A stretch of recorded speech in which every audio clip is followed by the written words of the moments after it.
Bharatiya Janata party అంటే నిజంగా Bharatiya Janata party వ్యక్తులు చూస్తుంటే ఒక్కొక్క వ్యక్తులు నిజంగా ఒక సైన్యంలా పోరాడుతా ఉంటారు. నిజంగా వాళ్ళకున్నటువంటి బలం, బలగం అంతా కలగలిపి ప్రజలకున్నటువంటి సమస్యల పట్ల కొట్లాడుతా ఉంటారు. అట్లాంటి విషయంలో చూసుకుంటేనే ఈరోజు గౌరెల్లి భవానందన రెడ్డి గారు మనతోనే ఉన్నారు. సో మనం ఈరోజు స్టేషన్ గన్పూర్ నియోజకవర్గం చెందినటువంటి లింగాల గన్పూర్ అనే మండలికి రావడం జరిగింది. వాస్తవానికి వీరు నిజంగా లింగాల గన్పూర్ మండల్కి బీజేపీ పార్టీ ఫౌండర్ అని చెప్పేసి కొంత వినికిడి. స్టేషన్ గన్పూర్ నియోజకవర్గం మొత్తం మీద బీజేపీ పార్టీ సీనియర్ మోస్ట్ లీడర్గా వీరు పేరుగాంచారు. సో ప్రజలకి వీరు ఇప్పటిదాకా ఏం చేసిళ్ళు, లింగాల గన్పూర్కి 2 దఫాలుగా వీరు కంటెస్టెడ్ జెడ్పీటీసీ క్యాండిడేట్గా బరిలో దిగి పరాజయ పాలైనటువంటి పరిస్థితి.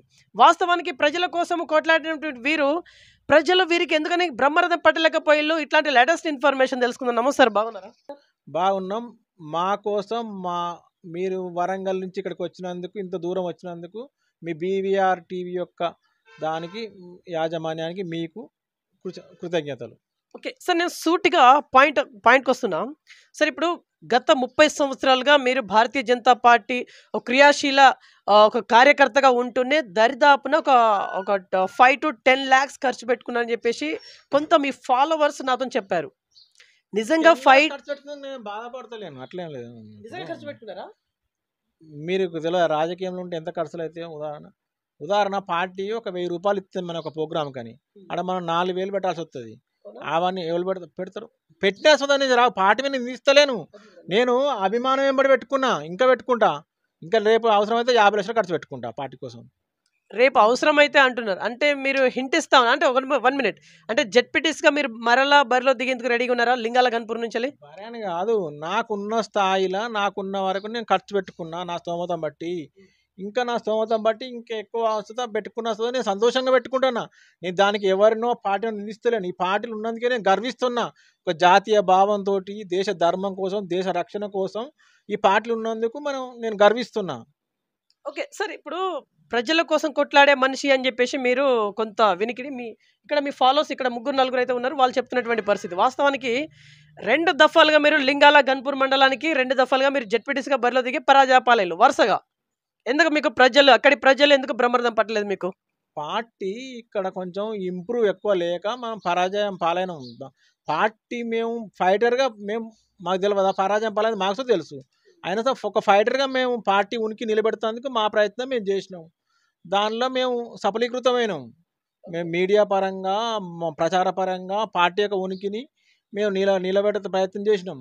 అది దాని విషయంలో మేము సఫలీకృతమైనాం. స్టేషన్ గన్పూర్ నియోజకవర్గం మొత్తం మీద మిమ్మల్ని మించిన సీనియర్ నాయకులు లేరా? I'm challenging 30 years of only BJP party మారకుండా అంకిత భావంతో ఇంత కృషి చేసి ఇంత సీనియర్ నాయకులు ఎవరు లేరు. ఫైటర్గా పార్టీ మారిండు. మధ్యన జంప్ అయ్యారు కొంతమంది. మరి రావచ్చు, నాకు 30 years ఉన్న నాయకులు ఉండొచ్చు, మధ్యన జంప్ అయ్యి మళ్ళీ వచ్చిర్రు. I'm not jumping. నా ప్రాణమే బీజేపీ. నా బతుకున్నంత వరకు బీజేపీ, నా ప్రాణం ఉన్నంత వరకు బీజేపీ. 2 దఫాలుగా మీకు జెడ్పీటీసీ టికెట్ ఎవరిచ్చిల్లు? ఇక్కడ లోకల్ నాయకులేనా? లోకల్ నాయకుల సహకారం ఎప్పుడైనా ఉంటుంది. లోకల్ నాయకులు లేకుంటే ఎంత అధిష్టానమైన ఇయ్యది. లోకల్ నాయకులు ఇచ్చారు, అధిష్టానం ఇచ్చింది. పార్టీకి దానికి కృతజ్ఞతలు, ధన్యవాదములు. మీ లింగాల గన్పూర్ మండలంలో యాక్చువల్లీ ఏమేమి సమస్యలు ఉన్నాయి సార్? ఇప్పుడు 2 సార్లు మీరు జెడ్పీటీసీగా బరిలో దిగిళ్ళు, సరే ఓడిపోయిళ్ళు, పలానా రీజన్ వల్ల ఓడిపోయిలు అని చెప్పేసి అంటున్నారు. ఓకే, అవి పక్కన పెడదాం. వాస్తవానికి మండలం వ్యాప్తంగా అసలు ఏమేమి సమస్యలు ఉన్నాయి మీకున్నటువంటి ఒపీనియన్ ప్రకారం? మండల సమస్యలు అంటే రాష్ట్ర సమస్యలు, మండల సమస్యలు ఉంటాయి. చెప్పండి అవేంటి? ఇప్పుడు గృహ నిర్మాణం అనేది మొత్తం అయిపోయింది. ఎంత 10 years నుంచి అప్పటి నుంచి ప్రతి విలేజ్లో దాదాపు ఒక 200 ఇండ్లు అవసరం ఉన్నాయి పేద ప్రజలకు. నాకు తెలిసి ఇటువంటి గృహ నిర్మాణం అవసరం. ఫస్ట్ మోస్ట్ ఇంపార్టెంట్ గృహ నిర్మాణం అవసరం ఉన్నది. అప్పుడెప్పుడో రాజశేఖర్ ఉన్నప్పుడు సరే ఎన్ని 70,000 50,000 ఎన్ని ఇచ్చారు ఇల్లు కట్టుకోరు, కానీ అప్పటి నుంచి ఇంకా హౌసింగ్ నిర్మాణం లేక పేద ప్రజలు చాలా ఇబ్బందులు పడుతుండ్రు. పేద ప్రజలకు ఫస్ట్ హౌసింగ్ నిర్మాణం రావాలి. కేంద్ర ప్రభుత్వం 150,000 ఇస్తా అంటుంది. ఎన్ని ఇల్లు కడితే అన్ని ఇల్లు ఇస్తా అన్న సుత రాష్ట్ర ప్రభుత్వం సరిగ్గా కృషి చేయక ఆ టీఆర్ఎస్ హయాంలో ఒక 20 లక్షల ఇల్లు మనం కోల్పోయినాం. ఆ వైఫల్యం వల్ల వాళ్ళ వైఫల్యం వలన ఇప్పుడు 20 సంవత్సరానికి 5-6 లక్షల ఇండ్లు వచ్చేది. ఇప్పుడు వాళ్ళొక 25 లక్షల ఇండ్లు కోల్పోయి ప్రభుత్వం వైఫల్యం వల్ల కోల్పోయినాం. దానికి ఇప్పుడు ఫస్ట్ ప్రధానమంత్రి ఆవాస్ యోజన కింద కేంద్రం సాయం చేసినా సుధా ఇక్కడ రాష్ట్ర ప్రభుత్వాలు ఉపయోగించుకోలేక కోల్పోయారు అది.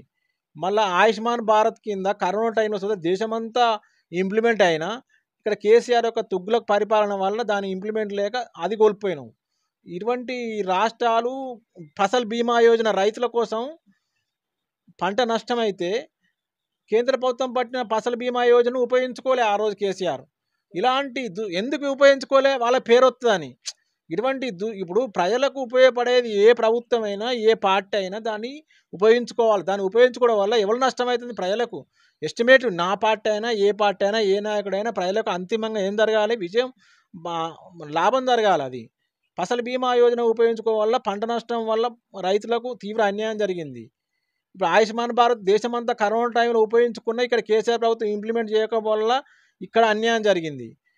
ఇటువంటి ఇప్పుడు ఇక్కడ దేశమంతా ఒక్కొక్క రాష్ట్రంలో బీజేపీ వ్యతిరేక ప్రభుత్వాలు వ్యతిరేక పార్టీ 20 లక్షల ఇండ్లు కడితే ఇక్కడ ఆయన కనీసం 1,00,000 ఇండ్లు సుధా కట్టలేకపోయిండు. అది ప్రభుత్వానికి లాస్ కాదా? కేంద్ర ప్రభుత్వం ప్రతి ఇంటికి 1,00,000 ఇస్తా అంటుంది. దాన్ని ఉపయోగించుకొని వీళ్ళు ఎన్నని 3 లక్షలు ఇవ్వని, 5 లక్షలు ఇవ్వని, 8 లక్షలు ఇవ్వని, వీళ్ళు ఏ పేరున పెట్టుకొని ఇందిరా మిల్లో ఏదైనా పెట్టుకొని మరి దాన్ని ఇంప్లిమెంట్ చేసుకునేందుకు అవకాశం ఉంటే కేంద్ర ప్రభుత్వం దాన్ని ఉపయోగించుకోవాలి. ఇప్పుడు గ్రామ పంచాయతీలో కానీ మీరు ఎక్కడైనా ఎంక్వైరీ చేయండి, ఎక్కడి నుంచి నిధులు వస్తున్నాయి? కేంద్ర ప్రభుత్వం కరెక్ట్ నిధులు వస్తుంది. రాష్ట్ర ప్రభుత్వం అనేది చెప్పుకుండే సీసీ రోడ్లు కానీ, గ్రామ పంచాయతీ ఫండ్స్ కానీ, గ్రామ పంచాయతీ వర్కర్ కానీ, గ్రామ పంచాయతీ యొక్క వాళ్ళ వర్కర్స్ యొక్క జీతాలు కానీ, వాళ్ళ యొక్క ఎటువంటి శ్మశాన వాటికలు కానీ సెంట్రల్ గవర్నమెంట్ నువ్వు బీజేపీ వ్యతిరేక సర్పంచ్తో అడగండి, గుండె చేయబెట్టుకొని చెప్పనండి ఎక్కడి నుంచి వచ్చినాయి 14th ఫైనాన్స్ 15th ఫైనాన్స్ నిధులతోటే ఈ రాష్ట్ర ప్రభుత్వ నిధులు నడుస్తున్నాయి. డైరెక్ట్ గ్రామ పంచాయతీ నిధులు ఇస్తే సుధా రాష్ట్ర ప్రభుత్వానికి మండుతున్నాయి. ఎందుకంటే మమ్మల్ని కాదని వస్తున్నాయి అని వీళ్ళకు. అది గ్రామ పంచాయతీలు అంతో ఇంతో ఇలా నడుస్తున్నాయి అంటే కేంద్ర ప్రభుత్వం చదవాలనే. అది ఓకే. ఇప్పుడు మీరు అంటే కేంద్రమే ఎక్కువ ఇస్తా ఉంది, స్టేట్ ఫండ్స్ అనేది తక్కువగా వస్తా ఉందని చెప్పేసి మీరు అంటా ఉన్నారు. కాకపోతే ఇక్కడ సర్పంచులు కావచ్చు, లేకుంటే ఉప సర్పంచులు కావచ్చు, లేకుంటే అంటే ఈ ప్రజాప్రతినిధులు ఎవరైతే ఉన్నారో వాళ్ళ వినికిడి గురించి ఏం చెప్తారు మీరు? అంటే కొంతమంది ఆత్మహత్య చేసుకున్నారు, అది ఇదని చెప్పేసి, అప్పుల పాలని చెప్పేసి, అది ఇదని చెప్పేసి మనం కూడా విన్నాము. వాటి గురించి మీ స్పందన ఏంటిది? వాళ్ళు చేసిన పనులకు కొన్ని సంవత్సరాల దాకా బిల్లు లేకపోవడం వల్ల బీద పాపం అన్ని సర్పంచులు అందరూ ఆర్థికంగా ఉన్నవారు కాదు కదా. చాలా ఇబ్బందులు వాడు చేసిన వాళ్ళు పాపం తట్టుకోలేక ఆ అప్పుల బాధ తట్టుకోలేక ఆత్మహత్య చేసుకునే 100 మంది చేసుకున్నారు రాష్ట్రంలో. అది మీకు తెలుసు, మాకు తెలుసు, అందరికీ తెలుసు. ఇలా ఈ టీఆర్ఎస్ వాళ్ళు సుత పోయి ఆడ మొన్న వేసారు కదా, వాళ్ళు చేసిన భాగవతం ఆ రోజులు అందరికీ తెలుసు, వాళ్ళు తెలుసు, వీళ్ళు జరిగిన వాస్తవం. అది బిల్లులు సంవత్సరాల తర్వాత ఇవ్వకుంటే చేసిన ఫండ్స్కు వాళ్ళు తట్టుకోలేరు. వాళ్ళు అప్పుడు సప్పులు తెచ్చి కొన్ని రోజులు తట్టుకోగలుగుతారు ఎవరైనా.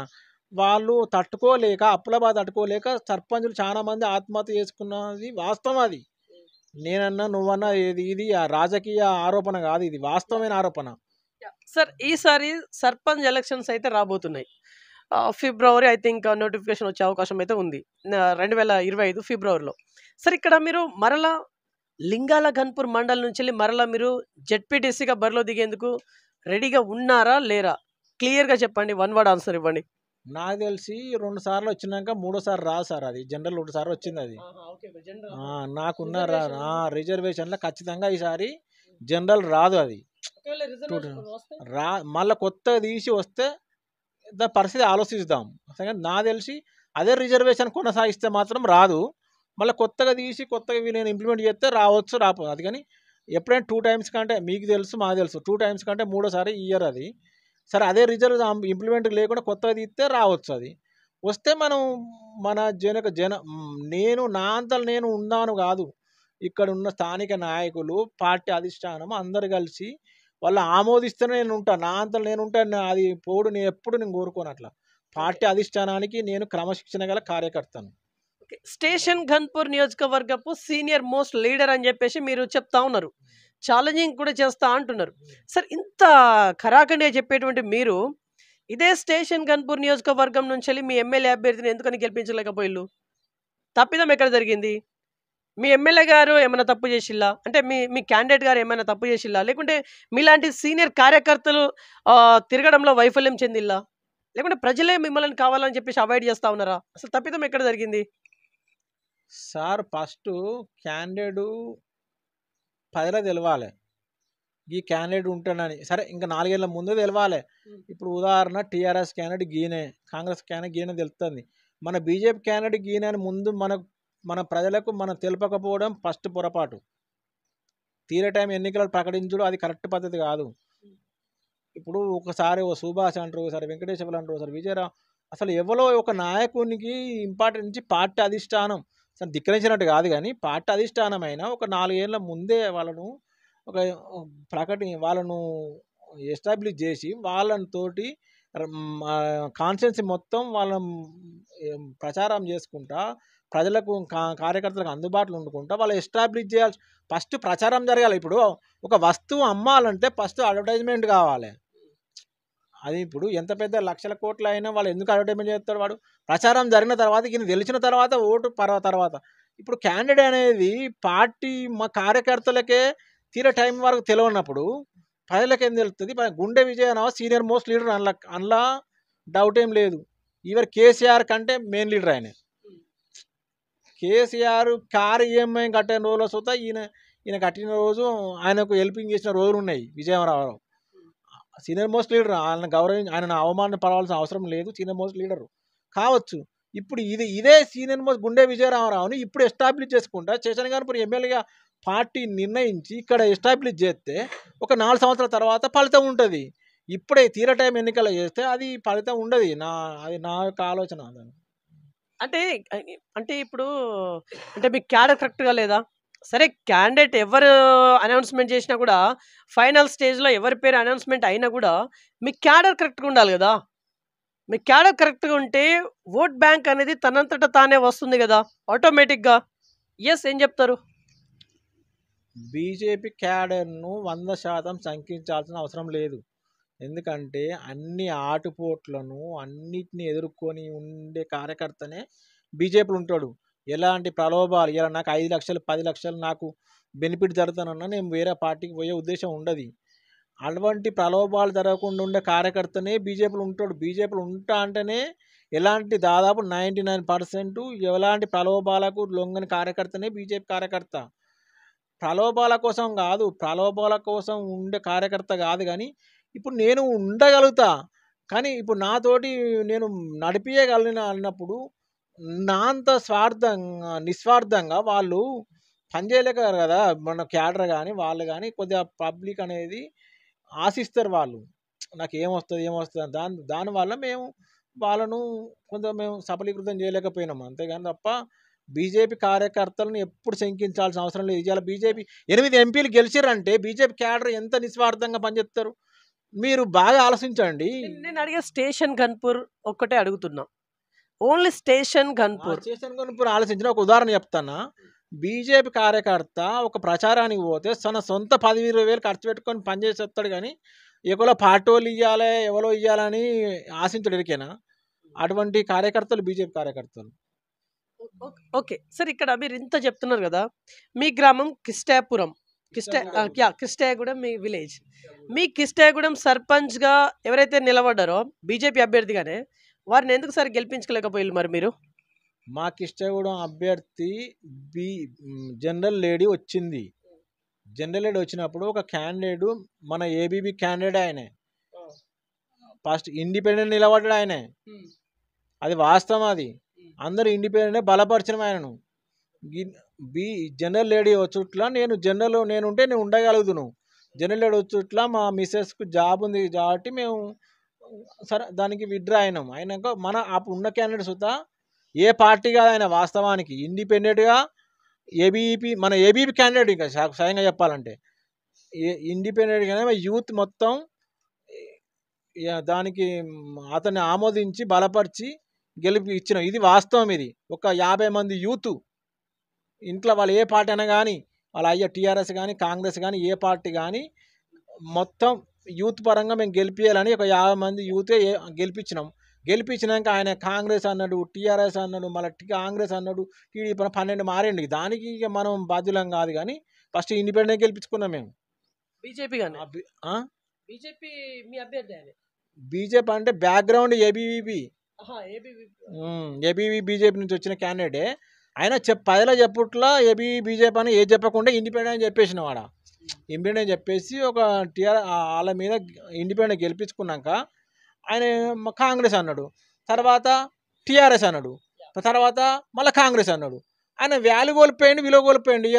ఇలా ఆయన విలువ ఎట్లుంటుందో మీరు ఆలోచించండి. అదేంటో సర్పంచ్ ఎలక్షన్స్ అయితే రాబోతున్నాయి కదా, ఇప్పుడు మీరు ఎంతమందిని గెలిపించుకుంటారు సార్? మీ స్టేషన్ గన్పూర్ నియోజకవర్గంలోనే మీరు senior most leader. Station Ghanpur నియోజకవర్గంలో ఎన్ని మండలాలు ఉన్నాయి, ఆ మండలాల వారీగా ఎన్ని జెడ్పీటీసీలు ఉన్నాయి, ఆ తర్వాత ఎన్ని గ్రామ పంచాయతీలు ఉన్నాయి, వీళ్ళందరినీ మీరు గెలిపించుకునే దిశగా ఏ రకంగా అడుగులు వేయబోతున్నారు? మీ స్ట్రాటజీ చెప్పండి. ఇక వాస్తవం చెప్పాలంటే స్టేషన్ గన్పూర్ అంత గెలిపించేంత కెపాసిటీ నాకు ఉండదు. ఎందుకంటే సరే నా ఊరు గెలిపించేంత కెపాసిటీ నాకు ఉంటుందంటే వాస్తవం అది. సరే చుట్టూ 4 ఊరుతో కృషి చేస్తామంటే వాస్తవం అది. మనం ఎక్కువ చెప్పుకున్న అది పద్ధతి కాదు. మా మండల సుత ఒక 17లో 5 గ్రామ పంచాయతీలు గెలిపిస్తానికి ప్రయత్నం చేస్తామంటే వాస్తవం. అందులో గన్షాట్గా నాది గెలిపిస్తామంటే వాస్తవం. జనరల్ వస్తే నేను గెలుస్తా, ఛాలెంజ్ చెప్తానుగా. జనరల్ వస్తే నేను గెలుస్తా, రాసి పెట్టుకోండి మీరు. సర్పంచ్ గెలుస్తా, నేను ఇండిపెండెంట్ గెలుస్తా. నేను ఇండిపెండెంట్ బీజేపీకి వెళ్తా, బీజేపీ అని గెలుస్తా, బీజేపీ పరంగానే గెలుస్తాను. నీకు నా వరకు నేను చెప్పగలుగుతాను, ఛాలెంజ్ చెప్తాను. స్టేషన్ గన్పూర్ కాన్సి వరంగల్ డిస్టిక్లో నేను ఛాలెంజ్ చెప్పగలుగుతాను. Okay sir, last and finally ఏం చెప్పి ముగించాలనుకుంటున్నారు ఈ ఇంటర్వ్యూ సందర్భంగా?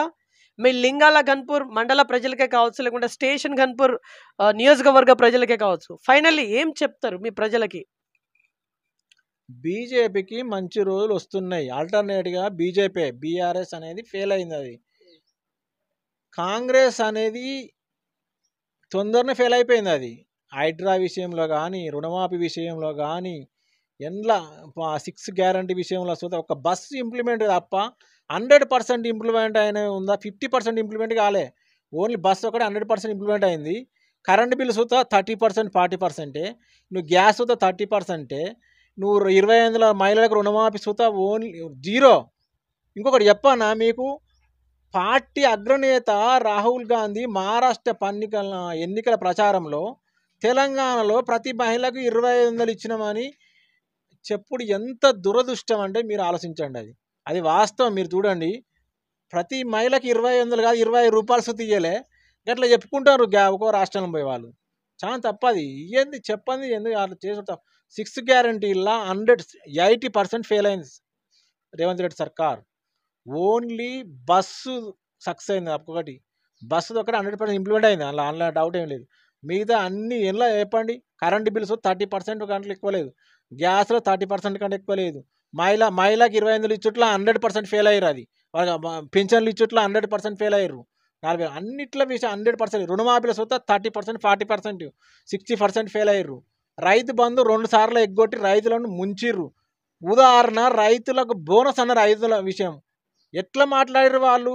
రైతుల వడ్లకు 500 బోనస్ అన్నారు, కానీ దాన్ని మళ్ళీ మార్చి సన్న వడ్లకే 500 బోనస్ అంటే నాకు చాలా ఒక రైతుగా నాకు చాలా బాగా అనిపించింది. అది ఎంత దుర్మార్గమైన ప్రభుత్వం మాటలు నాయకులు ఉంటారా అని నాకు ఈ 500 బోనస్ విషయంలో చాలా బాధ అనిపించింది. ఎందుకంటే ఫస్ట్ వాడు ఎన్నికల మేనిఫెస్టోలో 500లకు వడ్ల బోనస్ అని అన్నారు.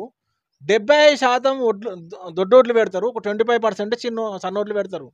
ఇలా సన్నోట్లకే ఇస్తామా చెప్పుడు చాలా దురదృష్టము. అది చాలా వైఫల్యం కింద, అది చాలా వైఫల్యము. 6 గ్యారంటీలా 80% ఫెయిల్ అయింది రేవంత్ రెడ్డి సర్కార్.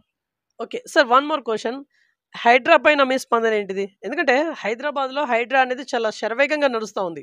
మీరు బీజేపీ పార్టీ సీనియర్ నాయకులు అంటా ఉన్నారు, 30 years ఇండస్ట్రీ అంటున్నారు, political industry. Okay, so 30 years industry కాబట్టి హైడ్రా పైన మీ ఒపీనియన్? హైడ్రా అనేది పేద ప్రజలను కొల్లగొట్టి వాళ్ళు లక్షల కోట్లు సంపాదించుకుని పెట్టుకున్నటువంటి కుట్ర కుతంత్రం. అది మూసీ నది ప్రక్షాళన అనేది కుట్ర కుతంత్రం. ఈ 6 గ్యారంటీలు అమలు పరచలేక వాళ్ళు పెట్టుకున్నటువంటి కుట్ర కుతంత్రం. మరొకటి చెప్పన, దేశంలో కాంగ్రెస్కు ఆర్థిక వనరు లేదు ఎక్కడ, ఓన్లీ కర్ణాటక, తెలంగాణ. ఇక్కడి నుంచి ఫండ్స్ పంపించనీకి ఇంట్లో సగం కుంభకోణం చేసి వాళ్ళకు డబ్బులు పంపించే ఏటీఎం లాంటిది హైడ్రా. మళ్ళీ ఒక 20,000 మంది ఇళ్లను కూలగొట్టి వాళ్ళ ఉసురు పోసుకొని వాళ్ళకి ఎలాంటి ప్రత్యామ్నాయం చూపగలుగుతారు మీరు? అంత మూసి సుందరీకరణ అవసరం లేదు, ఏది అవసరం లేదు. ఫస్ట్ ప్రజలను కాపాడే ప్రభుత్వ బాధ్యత. అన్ని పర్మిషన్లు ఇచ్చి అలా కూలగొడతామంటే చాలా తప్పది. ఒక బ్యాంకు లోన్ ఎట్లిస్తాడు? అన్ని పర్మిషన్లు బ్యాంక్ ఇస్తాడు. నువ్వు కూలగొడితే బ్యాంకు దివాలా ఇస్తాయి, ప్రజలు దివాలా ఇస్తాయి, ప్రజల ప్రాణాలు కోల్పోతారు, పబ్లిక్ చాలా ఇబ్బందులు ఎదుర్కొంటారు. కానీ అది చాలా హైడ్రా అనేది చాలా విషపూరితమైన కుట్ర అది. దీన్ని ప్రజలు వ్యతిరేకిస్తున్నారు, ప్రతిపక్షాలు వ్యతిరేకిస్తున్నాయి. హైడ్రా విషయంలో నా 100% fail Revanth Reddy. Okay. So ఇది ఇవాల్టి ఇన్ఫర్మేషన్. చూస్తున్నానండి BVR TV news. Until then bye, take care.